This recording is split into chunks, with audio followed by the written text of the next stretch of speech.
Hoy vamos a hablar de un título que el apóstol Pablo le da al Señor, y es el Dios de toda consolación. De eso vamos a hablar hoy. Y vamos a leer segunda carta a los Corintios, capítulo 1, versículo 3. Me sigue en su Biblia o en la pantalla que aparece el texto. Voy a leer, dice así: Bendito sea el Dios y Padre de nuestro Señor Jesucristo, Padre de misericordias y Dios de toda consolación. Muchos de nosotros nacimos en hogares muy religiosos. La mayoría de nosotros crecimos en una cultura muy influenciada por la religión. La religión solo nos dio un conjunto de reglas morales, éticas, que debíamos de seguir. Son ideas en relación a Dios que muchas veces son concebidas, o la mayoría de las veces, en la mente de nosotros mismos, los seres humanos, ideas que pretendían acercarnos a Dios. La gente religiosa piensa que nos podemos acercar a Dios y que Dios se acerca a nosotros a medida que ofrecemos sacrificios, oraciones muy largas, oraciones muy repetitivas. Pero ¿qué tan cierto será esto? Bien, en el contexto en el que Pablo escribió la carta a los Corintios, era un contexto que tenía que ver con la cultura griega y la cultura romana. Por eso es que decimos que en el contexto grecorromano, los dioses que adoraban los griegos, Corinto era parte de Grecia, y los corintios adoraban a dioses, tenían sus divinidades que, según ellos, en su misma mitología de los dioses griegos, ellos decían o tenían el concepto de que sus dioses no se preocupaban por la vida en particular de cada uno en este caso, de los griegos. Corinto era una ciudad que se destacaba por tener uno de los templos más suntuosos, uno de los templos más maravillosos, que estaba dedicado al dios Apolo. Apolo, según la creencia de los griegos, era hijo de Zeus. Zeus era el padre de los dioses. Y Apolo era el padre era el dios de la belleza, de la música, las artes, etcétera. Y Apolo se caracterizaba, según la mitología griega, por ser un dios que no tenía relación con aquellos que lo adoraban. O sea, nada más se dejaba adorar, pero la gente iba y le daba sacrificios, largas oraciones, pero estaba alejado de la gente. Los corintios, que eran griegos, eran personas que estaban acostumbradas a estos dioses, ¿sí?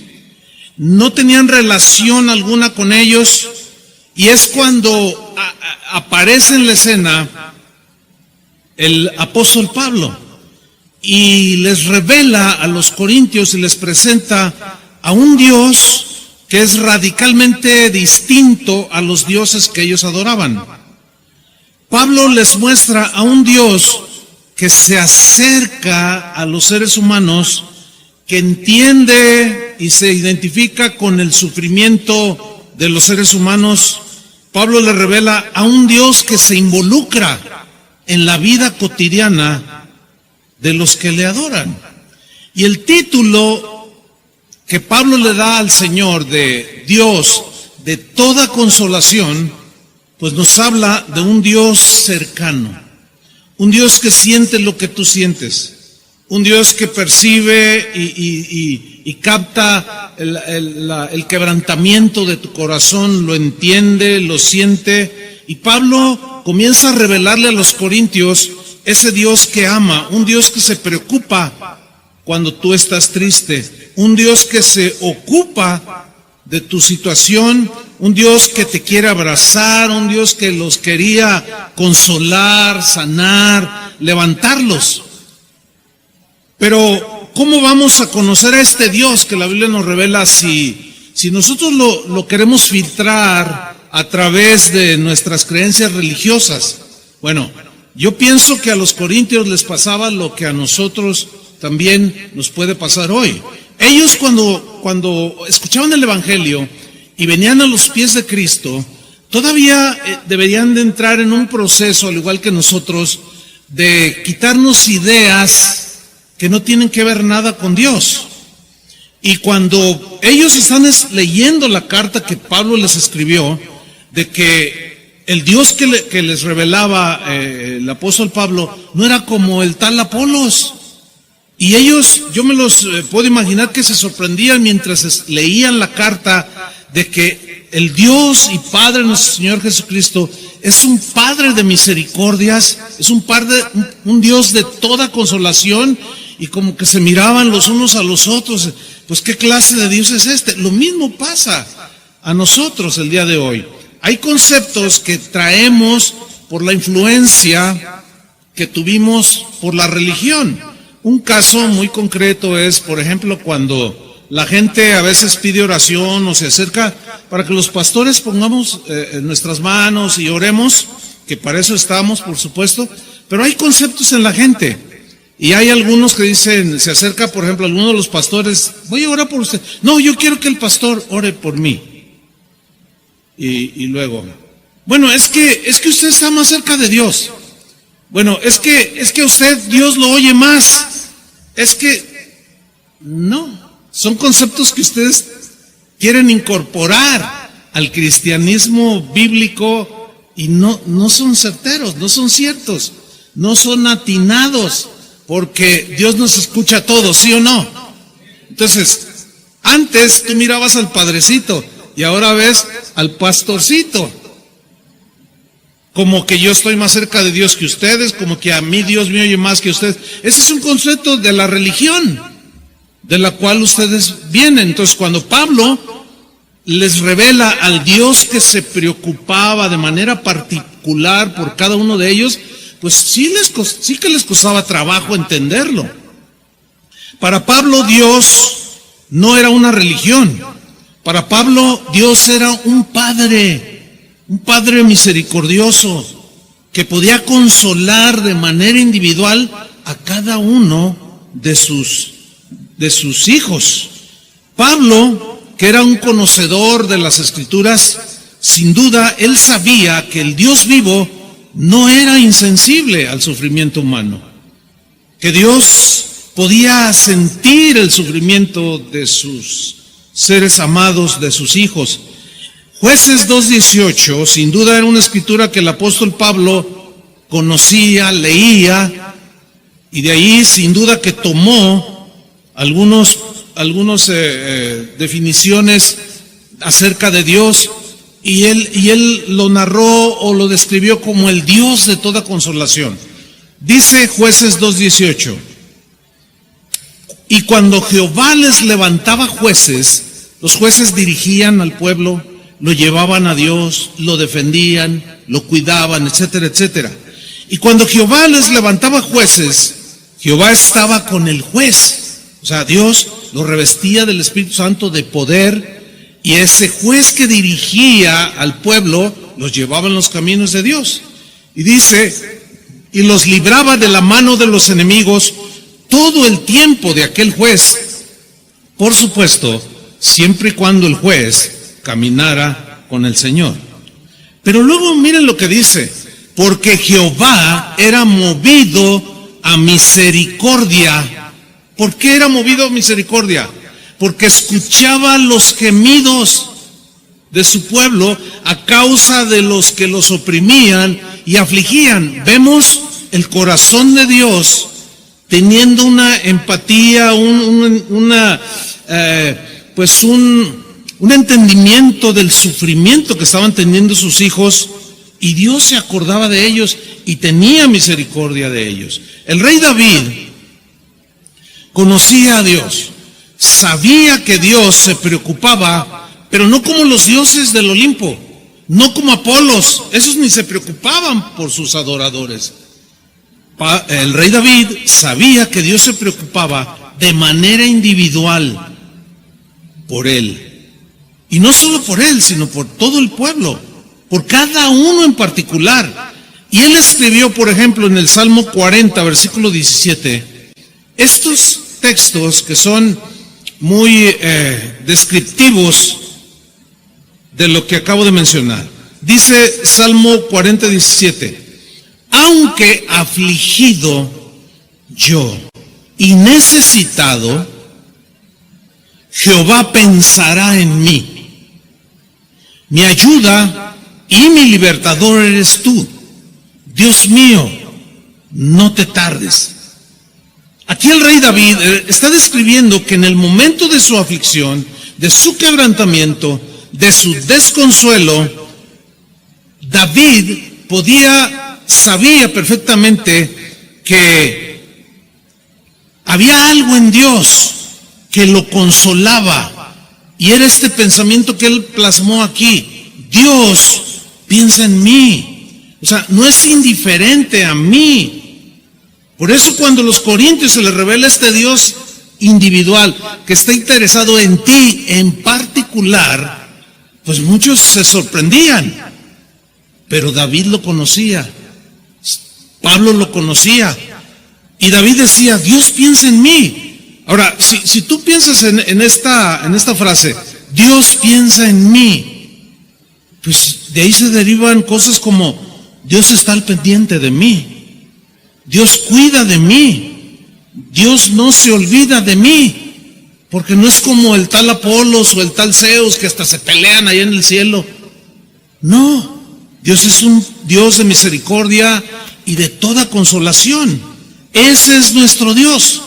Un Dios de toda consolación que se preocupa por cada uno de nosotros, se interesa por la situación que estás pasando en estos momentos precisos, de manera particular, aunque tú te sientas en la peor soledad.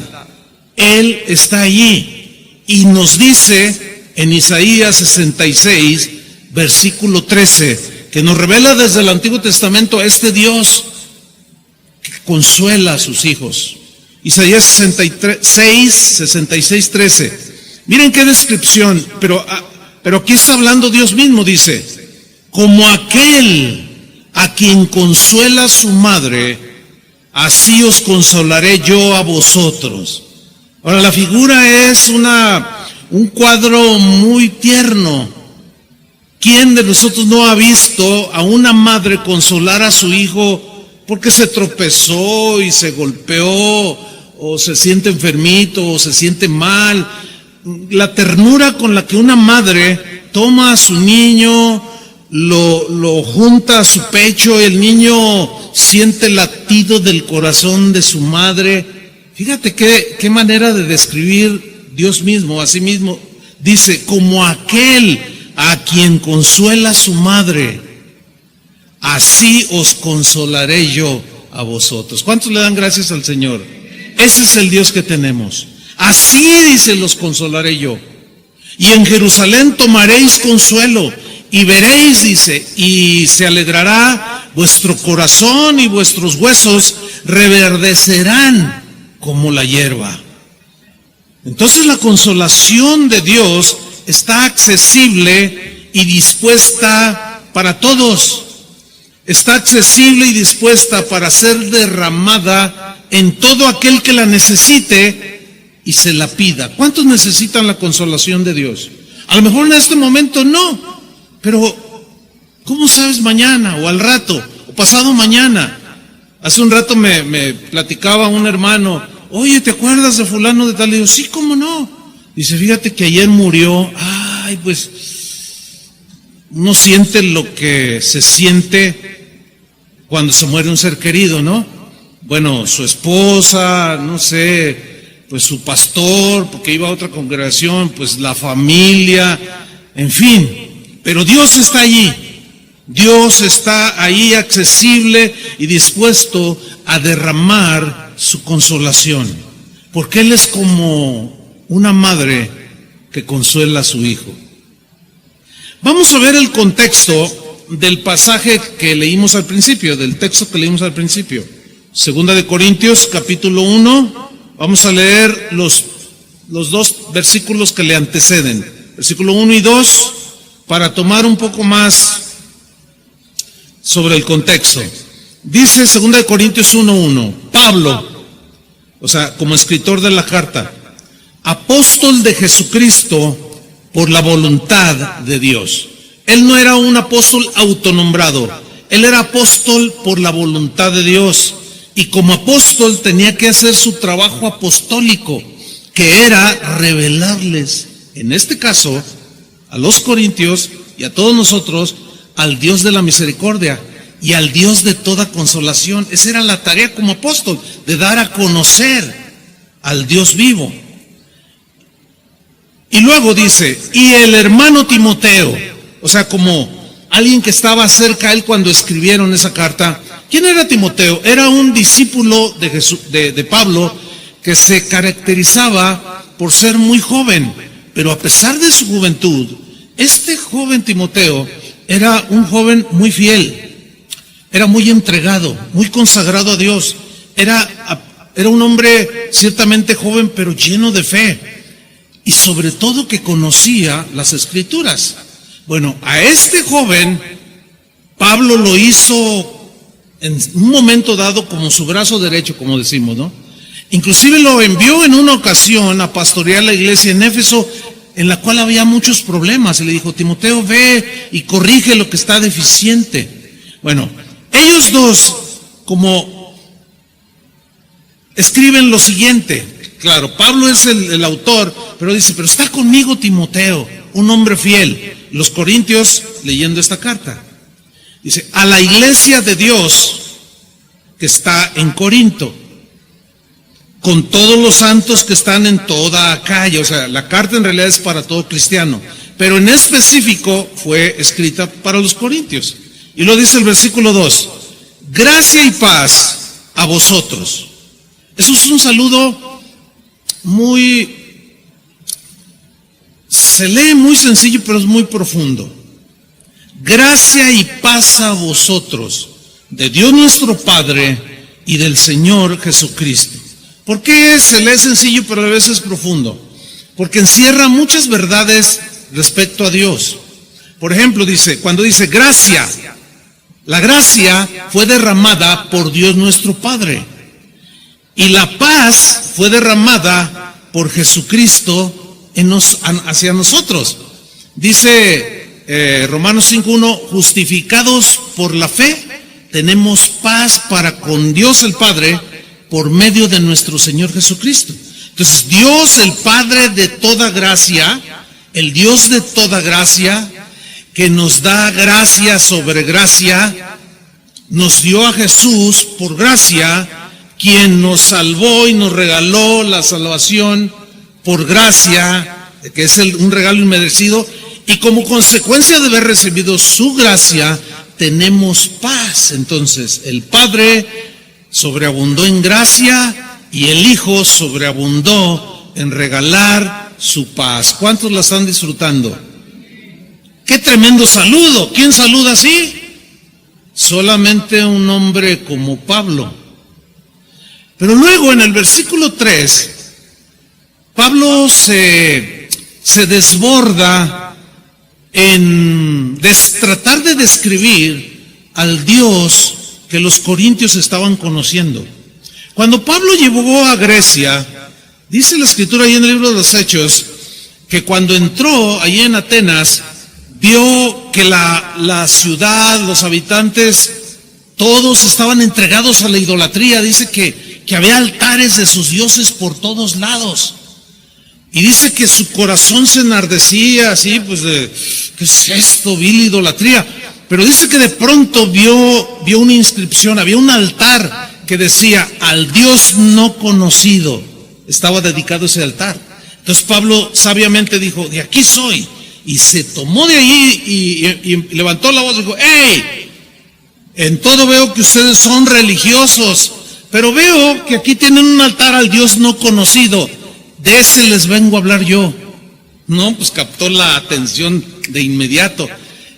Y como los dioses que ellos adoraban no se interesaban de manera particular en ellos, y de repente Pablo les empieza a decir que murió por ti, en particular, por ti, cambió totalmente el concepto. Nada que ver con los dioses del Olimpo. Por eso es que Pablo aquí en su carta se desborda en adoración al Señor, y miren lo que dice, que es el texto que leímos: bendito sea el Dios y Padre de nuestro Señor Jesucristo. Y luego le da dos títulos muy, muy hermosos: Padre de misericordias, en plural, y Dios de toda consolación. Ahora, el vocablo que se traduce por Padre es una palabra que en el griego también se traduce o tiene la idea de fuente, como de un manantial que brota, que emana, que brotan los borbotones de agua de manera constante, de manera sistemática, no aumenta ni disminuye. Entonces, se puede leer como que Dios es, al ser Padre, Él es la fuente de todas las misericordias que los seres humanos necesitamos que Él, como un borbotón, nos inunde. Por eso es que es el Padre de las misericordias. Por ejemplo, Él tuvo misericordia del hijo pródigo. Ustedes conocen la historia. Aquel joven va con su padre y le dice: dame mi herencia que me corresponde. El padre, bueno, se las entrega a sus dos hijos. Uno de ellos, el llamado hijo pródigo, toma la herencia, se va, la malgasta con los amigos, se borracha, hace muchas cosas, se le termina el dinero, viene a la desgracia, viene a la miseria. Y cuando este joven está en lo peor de su situación, vuelve en sí y dice: ¿qué estoy haciendo aquí? Volveré a la fuente, a la casa de mi padre. Allí no me faltaba nada. ¿Dónde tenía yo la cabeza de haber dejado al Padre, de haber dejado la fuente? Pero ahora me levantaré e iré a mi Padre. Volveré a la fuente que me puede llenar de lo que todo esto no me llenó. Y cuando el padre, dice en la historia, vio a su hijo hecho un desastre, brotó la fuente. ¿Entienden? Como padre. Emanó un caudal de perdón, de misericordia. Y dice en Lucas 15:20, y levantándose, vino a su padre. Y cuando aún estaba lejos, lo vio su padre y fue movido a misericordia. Y corrió y se echó sobre su cuello y le besó. Esta es una descripción muy, muy clara del por qué Pablo llamó a Dios Padre de misericordias. ¿Por qué? Porque derramó como un río que inundó y llenó a todo mundo de su misericordia. Hay otro ejemplo de un rey en una parábola que mandó a hacer cuentas con sus siervos. Este rey representa a Dios. Y nos narra esta parábola que le trajeron a uno a quien le perdonó una deuda que tenía con este rey, y era una deuda impagable, y también fue movido a misericordia. Vamos a leer una parte de esta historia, Mateo 18:23. Por lo cual el reino de los cielos es semejante a un rey que quiso hacer cuentas con sus siervos, y comenzando a hacer cuentas, le fue presentado uno que le debía 10,000 talentos, que era muchísimo dinero, impagable. Ni en 40 vidas se podía pagar esta cantidad. A este, como no pudo pagar, ordenó su señor venderle, y a su mujer e hijos, y todo lo que tenía, para que se le pagase la deuda. Entonces aquel siervo, postrado, ya totalmente quebrantado, sin ánimo alguno, totalmente desconsolado y sin esperanza, comenzó a suplicar a este rey que representa a Dios. Y le dijo: Señor, ten paciencia conmigo y yo te lo pagaré. Y Dios lo vio en tal condición que miren lo que sucedió. El Señor de aquel siervo, movido a misericordia, cuando lo vio, se dolió con él. Por supuesto que el padre, al ver la condición de ese hombre, se conmovió en su corazón. Por eso es el Padre de misericordias. Es lo mismo que hizo con nosotros cuando nos vio como estábamos. Lo único que hizo fue, como Padre, abrió la llave de la fuente y derramó su gracia y derramó su perdón. Y hoy estamos aquí, de pie delante de Él. ¿No le puede dar un aplauso al Señor? Amén. Gracias, Señor. El Señor, movido a misericordia, dice, le soltó y le perdonó la deuda. Que fue lo mismo que hizo con nosotros. Aquí la deuda simboliza los pecados por los cuales que cometimos en nuestra vida y que no podemos pagar para ser perdonados. Tiene que ser un regalo. Entonces el corazón del Padre, como una fuente, brotó a raudales, a borbotones, su perdón. En Santiago 1:17, Santiago aquí habla de Dios el Padre y le da otro título muy interesante. Dice lo siguiente, Santiago 1:17: toda buena dádiva y todo don perfecto, o sea, todo lo bueno que hayas recibido o que recibirás o que recibas en tu vida, toda buena dádiva y todo don, regalo perfecto desciende de lo alto. Y fíjate cómo le llama a Dios: del Padre de las luces. Bonito título, ¿no? El Padre de las luces. Pablo dijo: el Padre de toda gracia, el Dios de toda gracia, el Señor de toda paciencia, etcétera, etcétera. Del Padre de las luces, en el cual dice, no hay mudanza, o sea, no cambia. No es ahorita y mañana ya no y luego sí, no. Tampoco tiene sombra de variación. Él es consistente, constante. Su misericordia siempre está fluyendo, siempre está brotando. Su perdón siempre está fluyendo para todo aquel que se arrepiente. No se detiene. Es como una fuente inagotable.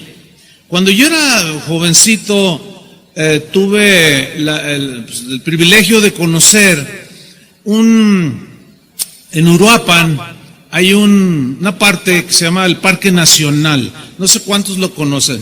¿Alguno lo conoce? Es bellísimo. Cuando vayan a Uruapan, que visiten casas de oración de Uruapan, vayan a ese parque. La última vez que fui, no hace mucho, le dije al pastor: oye, llévame allí al Parque Nacional, porque es tan hermoso aquello que tú puedes ver de primera mano.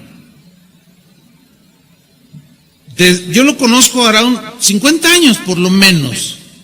Bueno, todas las veces que he ido, antes eran unas 8 o 10 veces, no sé, en toda mi vida, que he visitado Uruapan, y siempre voy ahí. Donde nace este río que es caudaloso, pero es cristalino, es hermosísimo. Pero lo que más me gusta es ver el lugar donde nace. Se ve cómo nace ahí, se ven los borbotones. Miren, todas las veces que yo he ido, es la misma cantidad, es la misma consistencia, es agua pura, sumamente limpia, transparente. Así es Dios, hermanos, es inagotable. Una vez alguien me dijo: ay, pastor, ¿no aburriremos a Dios si le pedimos tanto? No, hombre, no, si no le pedimos a Él, ¿a quién le vamos a pedir? Ay, es que ha tenido tanta misericordia de mí, ¿cómo le he fallado al Señor? Y no te preocupes, no te preocupes. Dios es una fuente inagotable que provee y provee y provee. Aquí Santiago dice que el Padre de las luces nos da todas las cosas buenas. Ahora, Dios como Padre de las luces es la fuente, el dador de todo aquello que nos da, que nos provee iluminación espiritual, alumbramiento espiritual. Ese Padre de las luces es el que al brillar su luz nos hace entender, nos hizo entender el Evangelio de Jesucristo. Juan el apóstol dijo que Jesús era la luz, y la luz vino y alumbró a todo ser humano. El que caminara con esa luz no andaría en tinieblas. Juan mismo dijo en una de sus cartas, Dios es luz. Por eso es que al ser el Padre de las luces, Él siempre te va a iluminar el entendimiento. Escúchame bien, cuando estés en una situación que no sabes qué decir, que no sabes qué hablar, por el Espíritu Santo va a iluminar tu entendimiento. Vas a ver con claridad, y de pronto, al ver con claridad, por la luz del mismo Señor, en su palabra, tú tienes entendimiento. Vas a saber distinguir cada día más lo que es bueno de lo que es malo, lo que es justo de lo que es injusto, lo que es santo de lo que no es santo. Entonces, por eso es que toda dádiva espiritual que tenemos es para nuestra bendición. Entonces, imagínense esa fuente inagotable de ese Padre tan lejano, el concepto de los dioses del Olimpo, que los corintios estaban impresionados. Y Pablo, con esa sabiduría que Dios le había dado, inicia su segunda carta con esa descripción de Dios. Vamos a volver a segunda de Corintios 1:3. Voy a leerlo de nuevo. Bendito sea el Dios y Padre de nuestro Señor Jesucristo, Padre de misericordias, que ya vimos algo de eso, y Dios de toda consolación. Ok, Dios como Padre, como fuente de misericordia, de luz espiritual, también es el Padre y es la fuente de toda consolación. Ahora, yo subrayo la frase toda consolación. ¿Por qué? Porque es importante que nosotros mencionemos algo sobre esta frase. Dios de toda consolación. ¿Qué quiso decir Pablo cuando les escribe a los Corintios? El Dios de toda consolación. Pablo quiso proyectar y revelar que el Dios de toda consolación tenía y sigue teniendo multiformes maneras de consolar nuestros corazones. Dios es una fuente inagotable, no solo de misericordia, no solo de luz espiritual, no solo de gracia, sino de toda consolación. Y escuchen esto, Dios, como fuente de toda consolación, siempre tendrá una manera personal y específica para traer consolación a ti de manera personal. Por eso es Dios, porque Él no se confunde con las peticiones que le hacemos. Por ejemplo, hace un rato orábamos por un pastor. Bueno, era una oración unánime. Pero si yo en este momento les dijera a ustedes, vamos a orar y cada uno de ustedes ponga su petición delante del Señor, pues son totalmente distintas, ¿no? Algunos pedirían por su hijo, su esposo, un trabajo, una casa para renta, qué sé yo. Si tan solo las peticiones que escriben ustedes ahí se hacen un altero así. Ahora, piensen esto. Estamos orando cada uno de nosotros con una petición específica. ¿Sabes cómo Dios ve eso? Sígueme con atención. Tú le presentas a Dios tu petición y es como si solamente tú estuvieras en este auditorio, tú y Dios. Por eso es Dios. Pero eso lo puede hacer con todos. Entonces, uno de acá puede necesitar una consolación porque tiene un hijo enfermo, pero otro por acá necesita una consolación porque una hija se fue de la casa. Y a los dos los escucha con la misma atención, no se confunde, no entra en una situación de, a ver, espérame, estás pidiéndome mucho. A ver, tú que estás pidiéndome poquito, porque ya me hice jamás en Dios hay esa confusión. Entonces, cuando Pablo les revela este Dios a los corintios, que los miraban allá bien lejos a sus dioses de antaño, les da esta gran revelación y ellos lo entienden por la iluminación del mismo Padre de las luces. Pero esto es lo hermoso, hermanos, que de manera particular, personal, Él conoce tu quebranto, Él conoce tus lágrimas, conoce tu gemir, pero de manera personal, como si nada más tú y Él existieran en el mundo.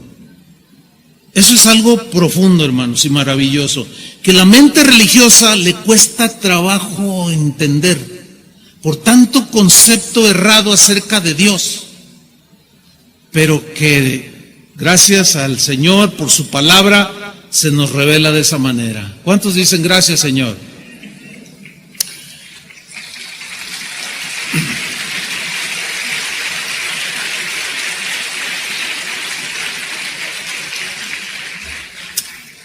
En una ocasión Jesús, en Mateo 5:4, dijo lo siguiente: bienaventurados los que lloran, porque ellos recibirán consolación. El mismo versículo, en otra traducción, en lenguaje actual, lo traduce de esa manera: Dios bendice a los que sufren, pues Él los consolará. Hay otra versión que dice, y Él mismo, o sea, de manera personal. Eso es lo que rompía el esquema de los dioses que adoraban los corintios, que de manera personal Él los iba a consolar. Bueno, este versículo, les voy a hacer una pregunta. Mateo 5:4, bienaventurados los que lloran, ¿a quiénes se refiere como los que lloran? ¿A cualquier persona que llora o a sus hijos cuando lloran? ¿A quién se refiere? A sus hijos cuando sufren. A veces aplicamos y usamos mal este versículo, porque toda la gente en el mundo sufre, ¿sí o no? Sufre el ateo, el que blasfema de Dios, el que tiene 3 mujeres, de pronto se quebranta su corazón, llora, sufre, etcétera. Y nosotros muchas veces de manera equivocada vemos a alguien que no ama a Dios, no sirve a Dios, al contrario, constantemente está ofendiendo a Dios, pero lo vemos llorar, lo vemos quebrantado. Y nuestro corazón, que es como el de Dios ahora, que nos ha sido transformado, vamos con Él y le decimos, no te preocupes, Jesús dijo, bienaventurados los que lloran, porque ellos serán consolados. Hermanos, no es para ellos este texto. Este texto es para sus hijos. Así, les voy a poner un ejemplo. Tú estás en tu casa y de repente oyes que el niño de enfrente está llorando. Pues tú no corres en primera instancia, tú no corres y estás ahí preocupada. ¿Por qué les pasan a los niños de enfrente, el de acá atrás, el de la cuadra y el de toda la colonia? No. Tú te preocupas de los tuyos, ¿sí o no? Y si uno de tus hijos se resbala, se tropieza, cae de la silla y se hace un chipote, tú corres como cualquier madre y toma a su hijo, lo aprieta en su pecho, lo consuela y le dice, ya, mijito. Eso es exactamente, esa es la figura. Eso es lo que Jesús está diciendo, bienaventurados. Porque dice la Escritura, ahí en el mismo capítulo 5, al principio, que vinieron sus discípulos a una montaña. Estaba en un monte y sentándose empezó a enseñarles. ¿Pero a quiénes? A sus discípulos, a los que creían en Él, a los que lo seguían. Entonces, ¿cómo presentarle a la gente el Evangelio? Es Cristo murió por ti, arrepiéntete de tus pecados, y no llegarle con textos que son para nosotros, promesas que son para nosotros, porque ellos pues ni lo van a entender en primer lugar. Te van a decir, ay sí, ¿cómo? Pues claro, no son hijos de Dios, no sienten el abrazo del Padre, pero nosotros sí lo sentimos. ¿Cuántos de ustedes han sentido el abrazo del Padre? ¿Cuántas veces han experimentado que esa fuente de perdón, de misericordia y bondad se desborda? ¿Cuántas veces? Infinidad de veces. Porque somos hijos de Dios. Ahora, en Lucas 4:18, allí nos dice que Jesús entró a una sinagoga y se le dio el pergamino o el libro del profeta Isaías y comenzó a leer él comenzó a leer lo que en sí es Isaías capítulo 61, versículo 1. Nosotros lo vamos a leer en Isaías, no en Lucas. Dice así, es una escritura que él se la aplicó a sí mismo. Dice, el Espíritu de Jehová está sobre mí, porque me ungió Jehová, me ha enviado a predicar buenas nuevas a los abatidos. Ok. ¿Para quién era en primera instancia todo este pasaje? Que vino a dar buenas nuevas a los abatidos, a vendar a los quebrantados de corazón. ¿Para quién era? Eran para Israel, hermanos, en primera instancia. ¿Por qué para Israel? Por Israel, porque Israel era el pueblo de Dios. Pero acuérdense que Juan el apóstol dijo del Mesías Jesús, que a lo suyo vino, lo suyo era morir para la expiación de los pecados de su pueblo Israel en primera instancia, y después para todo aquel que creyera. A lo suyo vino, y los suyos ¿qué hicieron? No le recibieron. Mas a los que le recibieron, ¿cuántos ya le han recibido? A los que creen en su nombre. ¿Cuántos creen en su nombre? Nos ha dado potestad de ser hechos hijos de Dios. Entonces ahora ya es para nosotros otra vez. Sigamos leyendo. El Espíritu del Señor está sobre mí, porque me ungió Jehová. O sea, me dio toda esta gracia, etcétera. Me ha enviado a predicarles buenas nuevas a los abatidos. Ahora yo tengo una pregunta. ¿Qué cosas te abaten, que te derriban, que te meten en una depresión, en una desesperanza? Bueno, hay buenas nuevas. ¿Crees en Jesús? Es para ti. Lo que te abata, Él es una fuente inagotable que te puede dar la palabra y la consolación para que tú te reanimes, te levantes y sigas adelante. Me ungió, dice, y me ha enviado a vendar a los quebrantados de corazón. ¿Qué te quebranta el corazón? Hay tantas cosas que quebrantan nuestro corazón.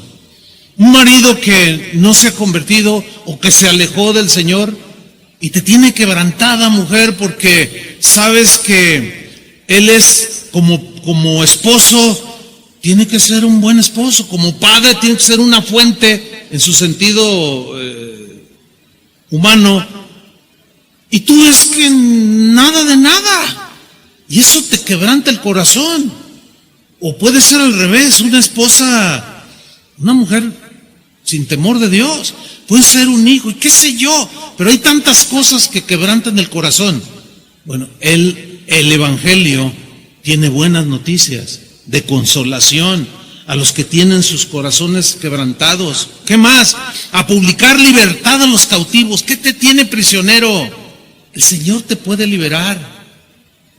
Y a los presos, apertura de la cárcel. La cárcel obviamente no es literal el lenguaje, es un lenguaje metafórico. Pues, imagínate el Chapo fuera otra vez, pues como que no. No. Cárcel es una metáfora, ¿verdad?, que habla de cómo podemos, así como un preso está prisionero en algo y está desesperado, hay prisiones, metafóricamente hablando, en muchos sentidos. Hay prisiones de tristeza. Hay muchas cosas que nos suceden aún a los hijos de Dios. Pero luego en el versículo 2 remata diciendo, vine a proclamar el año de la buena voluntad de Jehová. La buena voluntad que Dios tiene para con todos los seres humanos, pero para los que creen es en quienes abre la fuente de toda bendición. En el que no cree, pues no pasa nada, siguen en su miseria. A proclamar el año de la buena voluntad de Jehová y el día de venganza del Dios nuestro. Significa que va a haber un juicio a todos aquellos que rechazaron su amor, que rechazaron la verdad del Evangelio, que rechazaron a su Hijo Jesús. Pero mira cómo termina el texto: a consolar a todos los enlutados. Un enlutado es aquel que se le muere un ser querido, que pierde al esposo, que pierde a la esposa, a un hijo, qué sé yo. Bueno, en el versículo 2 de Isaías 61, en la versión en lenguaje actual, la segunda frase dice: Dios también me envió para consolar a los que están tristes. ¿Por qué estás triste? En una ocasión Jesús preguntó a una mujer: ¿por qué estás triste? Cuando los discípulos estaban, después de que lo habían crucificado y lo habían sepultado, y Él resucita y se les aparece y les dice: ¿por qué están tristes? Yo les había dicho que iba a resucitar. O sea, cualquiera que sea la razón de tu tristeza, de nuestra tristeza, Él vino a consolarnos. Por eso es que Pablo lo revela como el Dios de toda consolación. Que no hay algo que algún ser humano esté viviendo o padeciendo que Él no tenga una manera de consolarlo. Siempre va a tener una palabra exacta que penetre tu corazón y lo inunde de paz, lo inunde de consolación y de seguridad. Ese es el Dios, hermanos, que Pablo nos reveló. Ese es el Dios que vino a revelar ya nuestro Señor Jesucristo de manera personal. ¿Se acuerdan cuando murió Lázaro? Bueno, Jesús se hace presente. Él estaba limitado a un cuerpo y le mandaron llamar, y Él se tardó en llegar porque pues estaba en un cuerpo físico y se tenía que trasladar. Ahora Él ya no se traslada, ya está en nosotros. Y era distinto en ese tiempo. Entonces Lázaro muere, y cuando Jesús llega a la aldea, María le dice: Señor, si hubieras estado aquí, mi hermano no habría muerto. O sea, que tenía fe, siempre y cuando Jesús hubiera estado presente. Pero Jesús se identifica con el dolor, con la tristeza de María, y le dice: ¿dónde lo pusieron? Señor, llévame a donde lo pusieron. Pero Señor, ya son varios días y huele mal, llévame. ¿No te he dicho que si tú crees verás la gloria de Dios? Y lo llevó a donde estaba la tumba de Lázaro, y a la orden de su voz, Lázaro salió fuera de la tumba y trajo un consuelo que desbordó. Producto de eso, algunos que estaban ahí, que sabían de la muerte de Lázaro, se convirtieron, pero otros endurecieron su corazón. Y trajo consuelo por unos añitos más al corazón de sus dos hermanas, porque Lázaro posteriormente volvió a morir. Pero ¿por qué lo resucitó? Para darnos solamente una probadita de que para Él no hay nada imposible, y que si hoy nos consuela, aunque sea de manera temporal, según las ocasiones, un día, hermanos, como dice Apocalipsis, y el mismo Dios, el mismo Señor, enjugará toda lágrima de los ojos de ellos. Ellos somos nosotros. Y ya no habrá más llanto, ya no habrá más tristeza, y ya no habrá más dolor. Y Pablo decía en otros pasajes: aliéntense unos a otros con todas estas palabras. Jesús consoló a aquel paralítico cuando lo sanó, cuando le dijo: ¿quieres ser sano? Y aquel hombre le respondió: Señor, pero cuando baja el ángel, había esa creencia, cuando baja el ángel y mueve las aguas del estanque, imagínense, paralítico, pues otro se adelanta y me gana, y siempre ha estado aquí por muchos años. Y el Señor le dice, eres sano de tu enfermedad. Tomando su camilla salió totalmente consolado. Pero aquí, ¿cuál es la enseñanza? Que Jesús se preocupó de manera personal. Ese fue solamente para el que entiende, con esa iluminación que da el Padre de luz, para el que entiende que el Dios que tenemos es un Dios personal. Por eso es que iba de manera personal. En muchos pasajes de la Biblia, de manera personal. Con el ciego fue personal. Siempre fue personal. Cuando iba entre la multitud, de pronto Jesús mira, estaba un árbol y veo a un hombre que era pequeño de estatura y dijo, Zaqueo, bájate de ahí, voy a ir a tu casa. ¿Cuándo lo vio? ¿Qué hora lo vio? Pero de manera personal siempre lo hizo y lo sigue haciendo, hermanos. ¿Por qué? Porque Dios piensa en ti. ¿Qué Dios tenemos, hermano? Amén. Es un Dios que nos llena. Por eso es que ya no andamos buscando por allí a otros dioses que están lejos. Sería una total insensatez. ¿O qué me dicen cuando consoló al mismo Pedro? Quien después de haberlo negado a su Señor, arrepentido lloró amargamente. Y con la pura mirada, dice el Evangelio, con que Jesús lo miró, no lo condenó. Le dio una profunda consolación. Pedro se levantó y siguió adelante. Así vemos a través de los evangelios cómo Jesús consoló a todos aquellos que se acercaron a Él. Siempre lo hizo. Y los tiempos no han cambiado. Él es el mismo ayer, hoy y siempre. Y Él seguirá consolando a todos los que se acerquen a Él.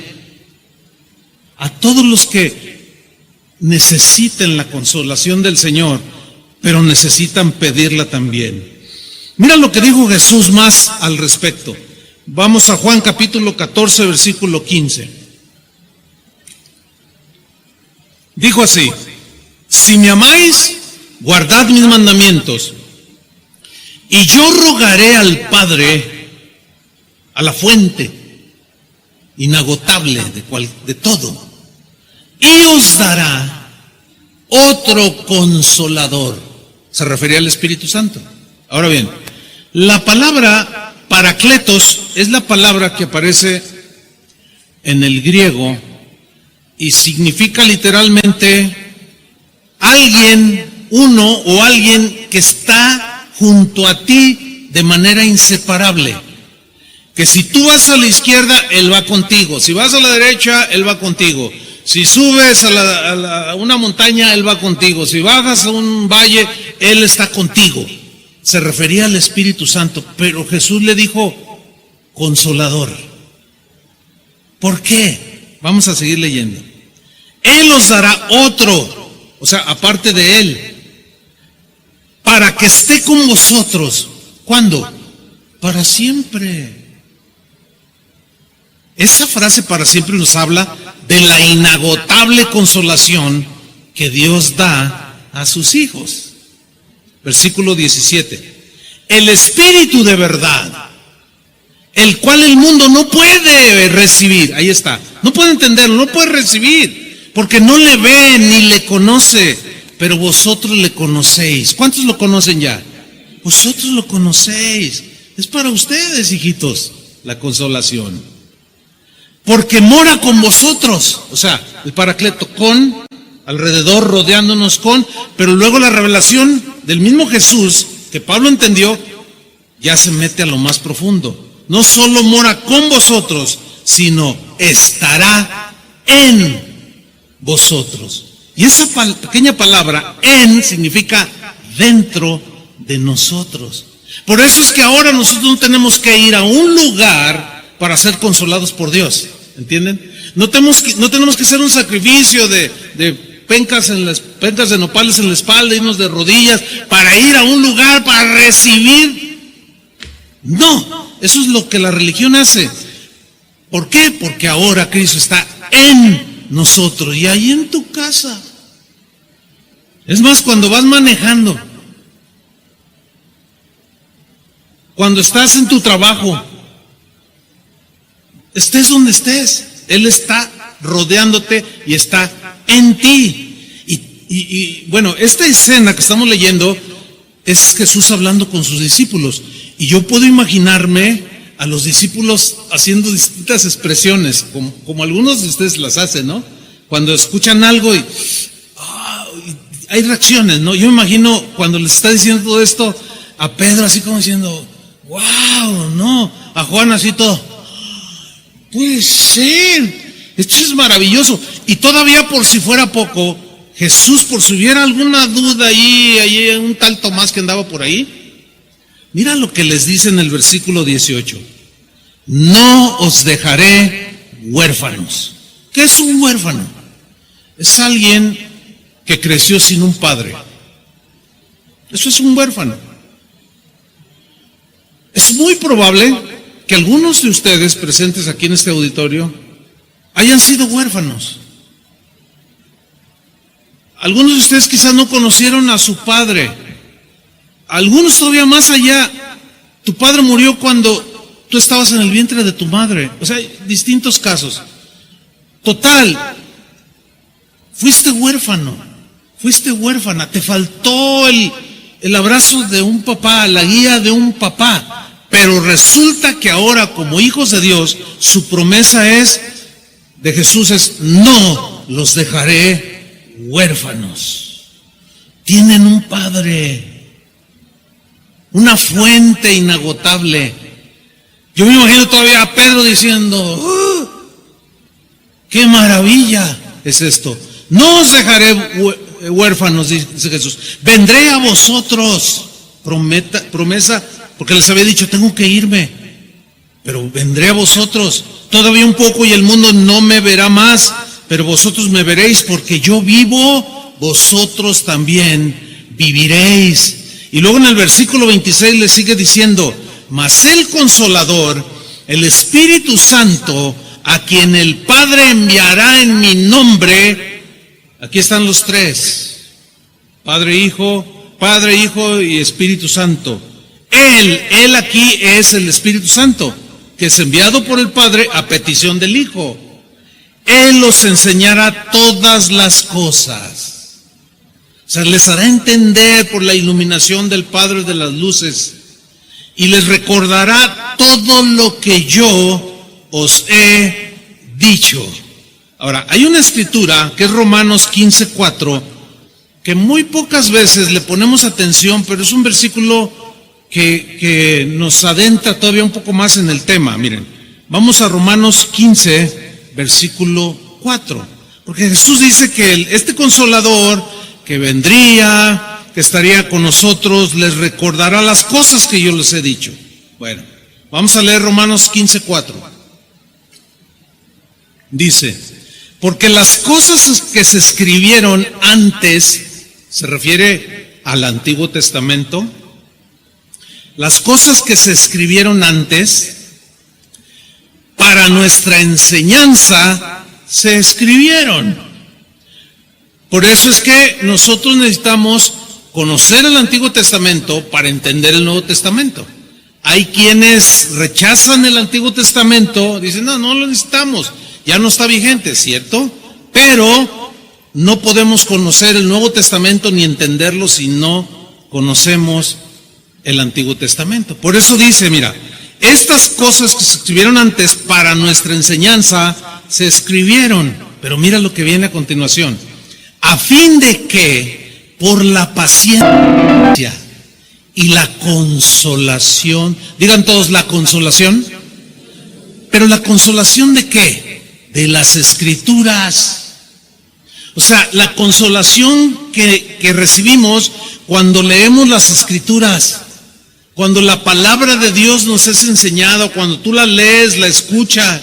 De ahí la importancia de ser un congregante regular en una congregación, como dice la Biblia, no dejando de congregarse como algunos tienen por costumbre. ¿Por qué? Porque ¿cómo te va a recordar el Espíritu Santo que mora en ti si no hay información? Es como una computadora, si tú no la cargas con la información que luego tú le estás pidiendo, no te va a dar la información, ¿sí o no?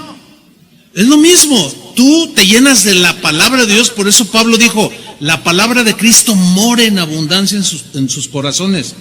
Porque entonces el Espíritu Santo que vive en ti, que tiene imagínate la palabra de Dios, viene el Espíritu Santo, estás en una situación y Él te recuerda por las Escrituras la palabra y te trae la consolación de las Escrituras.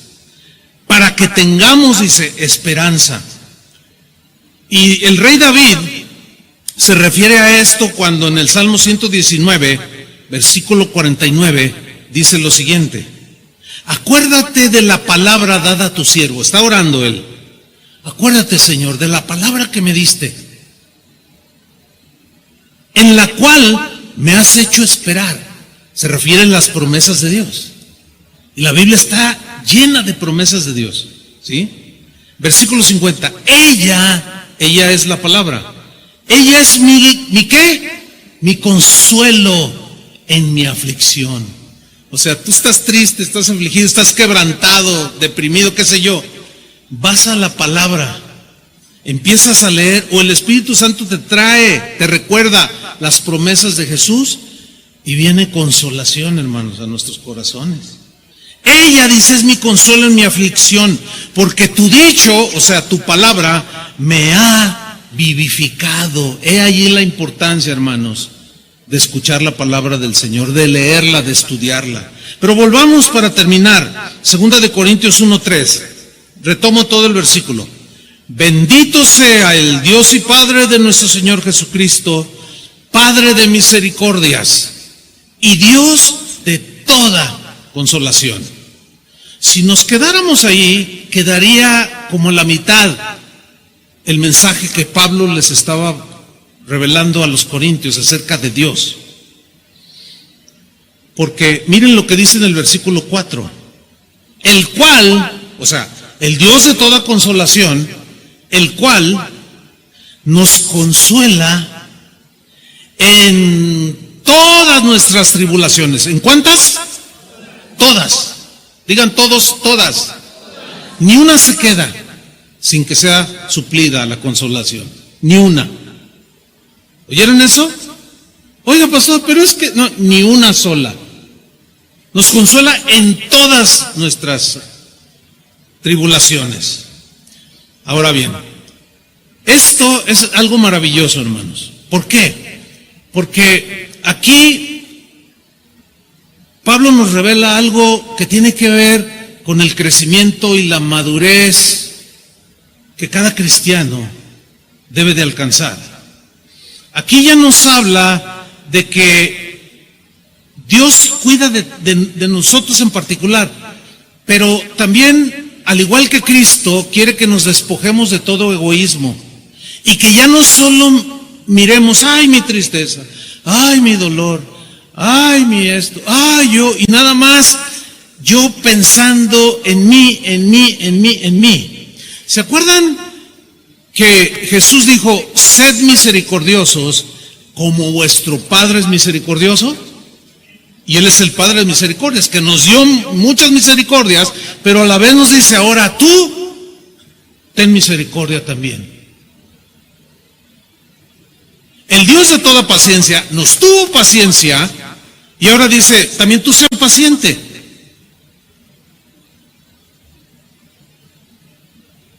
El Dios de toda gracia, que te sobreabundó de gracia sobre gracia, que te bendijo, ahora tú lo que has recibido de Él, dalo de gracia. Cuando un cristiano logra encontrar su refugio en Dios, habitar bajo sus alas y ser consolado por las Escrituras, por el Espíritu Santo, ¿para qué? Nada más para que, ay, ahora soy tan feliz. No, mira, aquí está la gran revelación del mensaje central de hoy. El cual nos consuela en todas nuestras tribulaciones. ¿Para qué? ¿Para qué? Para que podamos hacer algo. ¿Qué? Para que podamos también nosotros, ¿qué? Consolar a los que están en cualquier tribulación, por medio de la consolación con que nosotros somos consolados por Dios. Por ejemplo, tú tienes un quebranto, se fue tu hijo de casa, sabes que anda con malandrines ahí, estás quebrantada, estás quebrantado, y te duele y lloras, inundas tu cama de llanto, de lágrimas, clamas al Señor, y Él viene en las noches, tú te refugias en la palabra, el Espíritu te consuela, te da promesa, te da palabra, y luego vienen y te dicen, oye, que tu hijo acaba de asaltar un Oxxo. Híjole, a veces como que se pone peor la cosa, pero tú vuelves a refugiarte en el Señor y te consuela. Pero resulta que te vas al mercado y escuchas allí a una señora que vaya a comprar ahí unos jitomates y la saluda. ¿Cómo está? ¿Cómo está, doña? Ay, estoy tan triste, y empieza a llorar la señora. ¿Qué le pasa? Pues es que mi hijo, fíjese que... Y tú estás oyendo aquello, inmediatamente tú te identificas. Y si tú logras salir de ti mismo, o sea, ya no tanto de mirar que estás sufriendo, sino ya empiezas a sentir que el dolor de otros, empiezas a llorar con el que llora, a sufrir con el que sufre. Entonces tú que estás viviendo eso y que Dios te consuela, qué mejor que tú que vas con esa señora y le dices, mire, yo tengo un Dios, y le empiezas a compartir y empiezas a consolar a otros con la misma consolación con que tú eres consolado por Dios. Eso era un concepto totalmente desconocido de los dioses con sus adoradores en Grecia. Pero Pablo lo revela y nosotros tenemos que entenderlo y tenemos que volcarnos en esa gracia y derramar la gracia que recibimos del Señor. Déjenme terminar con una historia que involucra a familia mía.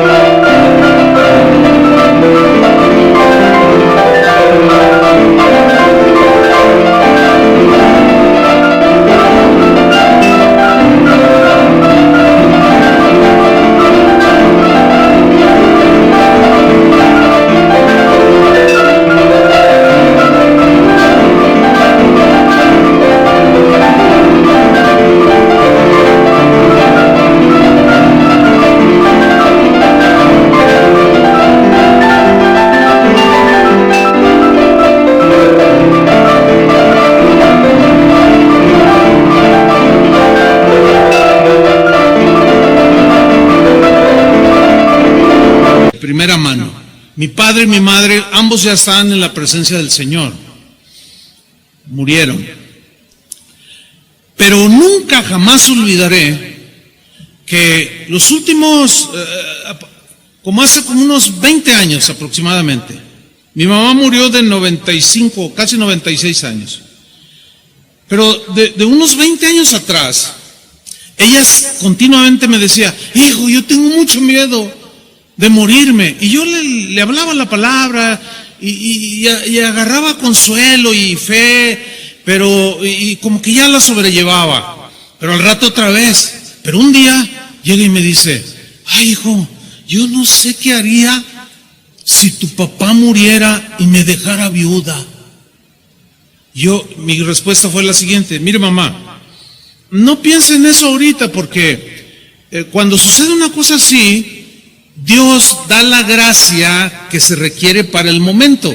Como usted ahorita todavía tiene a mi papá, no necesita esa gracia, de lo que ya hablamos en enseñanzas pasadas, que Dios te da la gracia para capacitarte, para enfrentarte a las situaciones difíciles de la vida.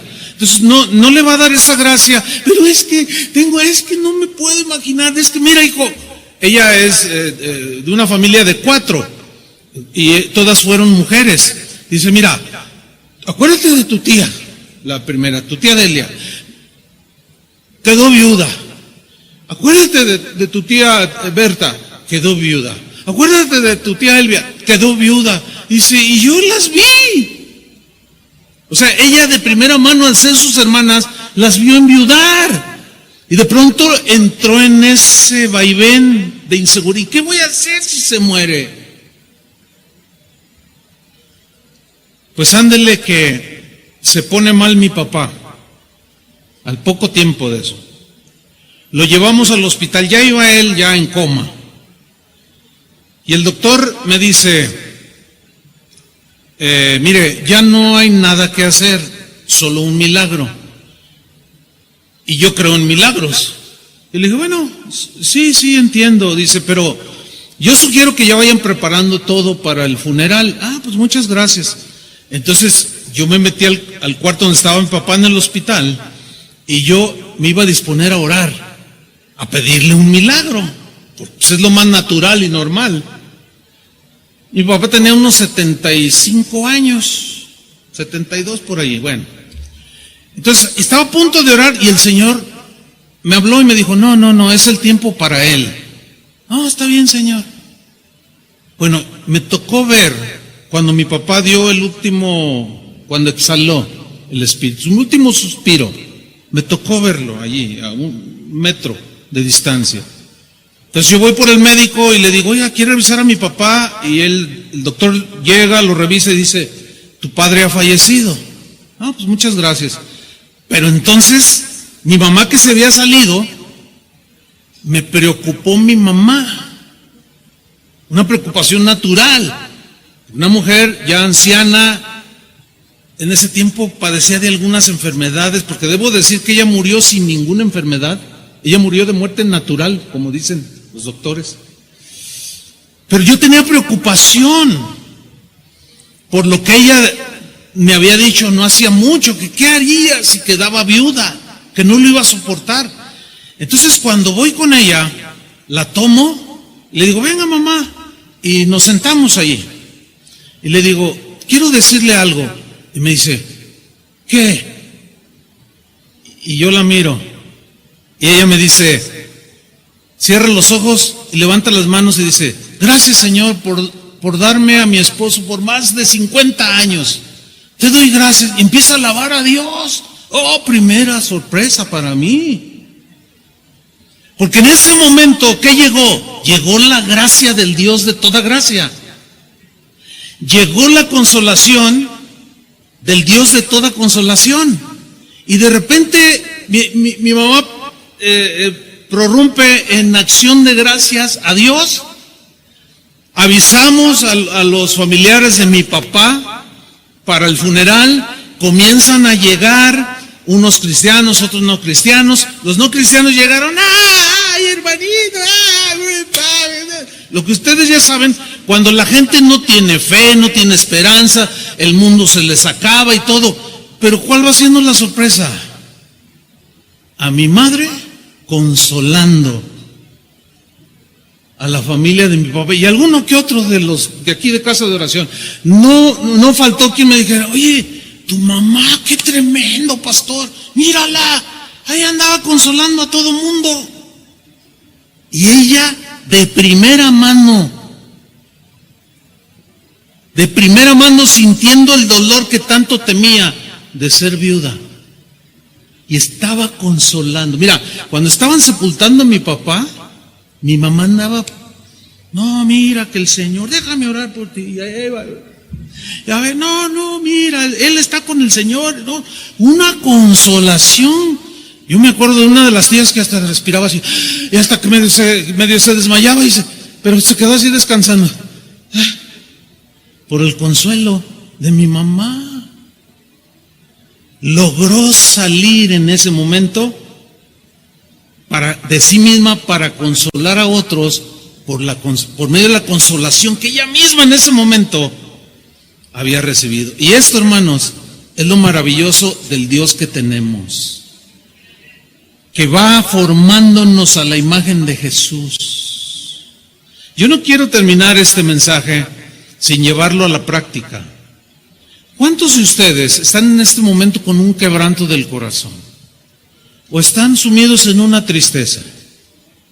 ¿O están en una situación de desesperanza? A ver, levanten su mano, si hubiera alguien aquí. Hay un buen número de ustedes que están en esta situación.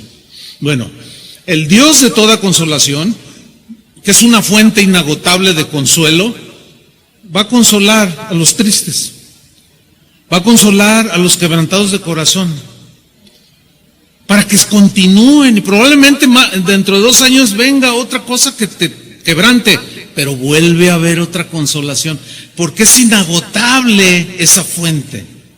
Ahora, lo vamos a hacer de una manera muy práctica. Los que levantaron su mano, pónganse de pie, por favor.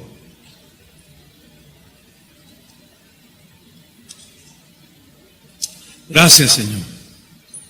Qué bueno es el Señor, ¿no? Dios es bueno. Bien, es un buen número de ustedes, pero creo que es posible que sí lo podemos hacer. Miren, vamos a hacer algo. Lo más rápido que puedan moverse, vengan aquí adelante. Nada más no obstruyan las 2 escaleras que están al extremo. Le voy a pedir a Adrián que modere allí la escalera de aquí de la izquierda, y a, no sé quién está, Chava o Toño, que se vengan acá a la escalera de la derecha, de mi derecha. Porque vamos a hacer algo. Miren, vamos a orar por ustedes. Ahora, si logra seguir con la atención, nos va a ayudar. A lo mejor nos vamos a amontonar, pero bueno, Dios conoce, Dios sabe. Mira, nada más quiero decir unas pocas cosas. Dios conoce en particular tu tristeza, la razón, de manera particular. Y a lo mejor tú has dicho, es que nadie me entiende. Probablemente no, pero Dios sí. ¿Cuántos dicen amén? Probablemente la razón de tu desconsuelo te tiene al borde del abatimiento, pero Dios te va a levantar. Esa es una promesa. Ahora, el hecho de tú haber pasado aquí al frente es un buen síntoma que crees. Y la consolación es para el que cree y le pide a Dios la consolación. Ahora, es bastante el número, pero bueno, a ver cómo el Señor nos da la gracia para hacer lo que quiero hacer. Los que están sentados no se van a quedar como meros espectadores, no. ¿Cuántos de ustedes que están sentados allá están en una tribulación, pero el Señor los ha consolado? O en el tiempo pasado el Señor mismo los ha consolado, pero ahora tenemos aquí un buen número de hermanos que están en tribulación. Ahora, los que están sentados allá, les vamos a pedir que nos ayuden a orar para que consuelen a los que están desconsolados por medio de la misma consolación que el Señor los consoló a ustedes. ¿Me expliqué? Entonces lo que van a hacer es, por los extremos, se van a venir, van a subir ahí donde está Toño, donde está Adrián acá. Vengan los que queremos que nos ayuden a imponer las manos. Si tienen una palabra para algunos de ellos, un texto, un apretón de manos, un abrazo, yo no sé. Lo único que sé es que cuando salimos de nosotros mismos y podemos consolar a través de la misma consolación que recibimos, así como mi mamá que les comenté, les pedimos que vengan y nos ayuden, porque ese es el propósito. Dios es un Dios que quiere involucrarnos, así como Él es personal, también quiere que nos involucremos de manera viva, de manera palpable, con aquellos que lloran, con aquellos que sufren. Ahora, si hay muchos ahí en la fila, pueden tomarse de las manos o poner tu mano en el hombro de la persona que tienes enfrente. Y bueno, a medida que oramos, vas a recibir la consolación, pero tú a la vez estarás orando por alguien y recibirás la consolación del Señor. Les voy a dar nada más una instrucción. a los que están orando por otros, no levanten demasiado la voz. No. Es como si Dios estuviera solo con el que estás orando, pero te está usando a ti. Porque si levantan mucho la voz, luego los demás, por la acumulación de gente, pero vamos a hacerlo así, de manera audible, pero como un susurro, pero oremos. Señor, Padre y Dios de toda gracia, Padre nuestro, tú que estás en el cielo, pero también estás en nuestro corazón, tú que eres la fuente de toda gracia, el Dios de toda gracia, que repartes a diestra y a siniestra como una fuente inagotable y nos das gracia sobre gracia, favor sobre favor, misericordia sobre misericordia, que eres el Dios de toda gracia, de toda misericordia, que has volcado, Señor, y has derramado misericordia a raudales, que has derramado perdón a raudales, y que también eres el Dios de toda consolación. Aquí está tu pueblo, Señor, tu pueblo que te ha recibido, tu pueblo que te sigue, tu pueblo que te honra, te adora, Señor, y que muchas veces viene el quebranto, viene la tristeza, viene aquello que nos rompe el corazón. Y aquí es cuando tú, Señor, como una madre consuela a su hijo, así te extiendes tú. Y esto ahora es a través de tu cuerpo, la misma iglesia. Por eso es maravilloso este pasaje,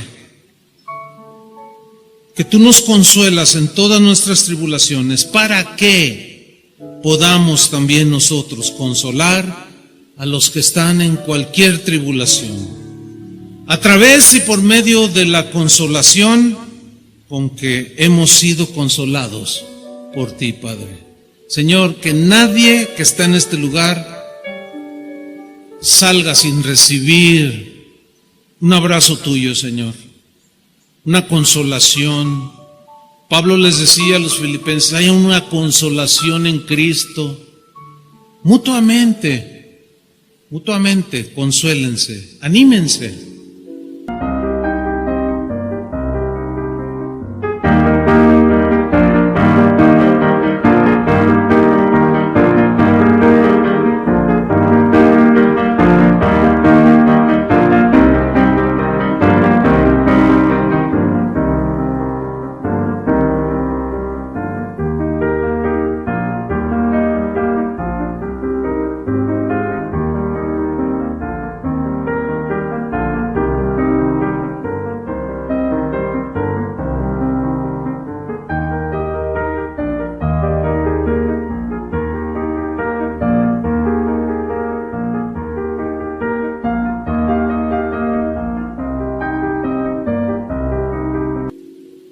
Porque las cosas están difíciles allá en el mundo y necesitamos fortaleza para seguir. Padre, muchas gracias por consolar a tu pueblo en esta tarde, por derramar, Señor, y darnos abundancia de palabra y consolar nuestros corazones. Esto no quedará aquí, Señor, porque nos podemos extender a otros y darles una palabra. Enjuga, Señor, toda lágrima de los ojos de aquellos que lloran. Tú prometiste que a los que lloran recibirán consolación.